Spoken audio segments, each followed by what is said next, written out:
Hello, welcome to another video of JavaScript. In this video we'll talk about the arrow function. Okay, so first we'll try to understand what is arrow function, then we'll show you the practical example with output. So the arrow functions are introduced in ES6 to provide more concise syntax for writing the functions in JavaScript.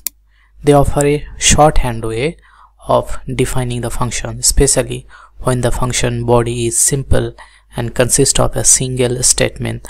That time you can use the arrow function to write it in a concise manner.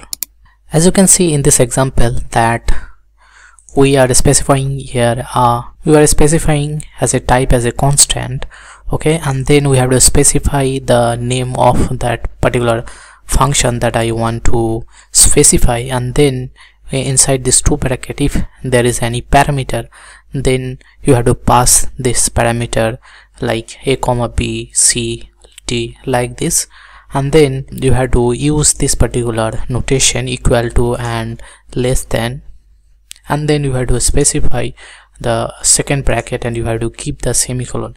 This is the short notation of a arrow function. Why it is arrow? Because you can see it is look like a arrow, that's why the name is arrow function. Okay, and this is the basic syntax of a arrow function. And now let me give an example of arrow function. Now let me remove this one and write some code over here. So as you can see here that this is also a arrow function and it is not taking any parameter.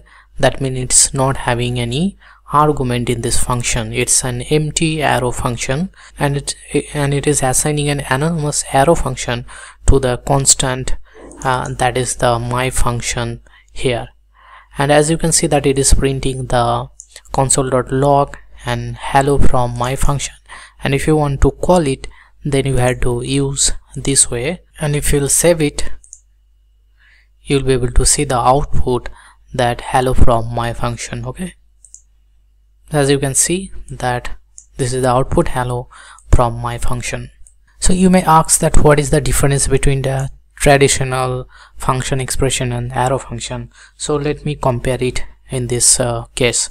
So as you can see that in traditional way, in function expression, we define the function as a keyword and then we pass the a and b like this way. But in case of arrow function, you can see that instead of this function keyword, we don't have any function keyword over here, and we have a extra arrow function that is equal and less than, and then we are directly giving the value of a and b.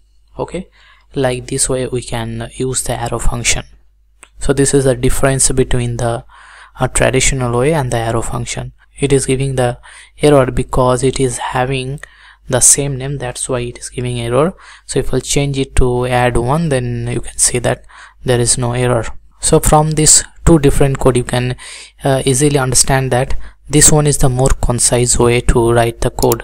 So arrow function have a shorter syntax compared to the traditional function expression, making the code more concise. This is particularly useful for small and one-line function. Also please look like this one, the traditional one and the arrow function one.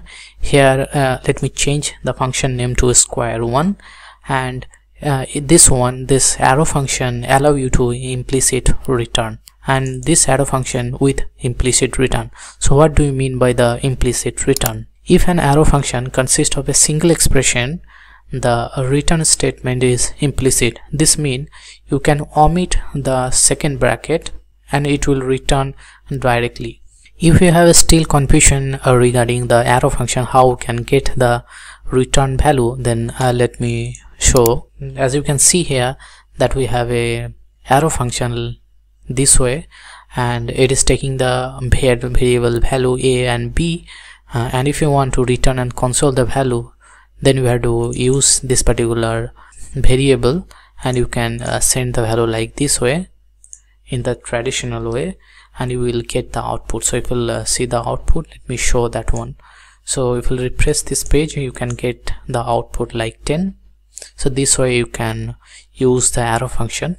And if you want to use the square one, and if you want to see the output, just press the Ctrl S and let me show the output like 16. You can see the output. Using this way you can easily write the arrow function. You can see the output.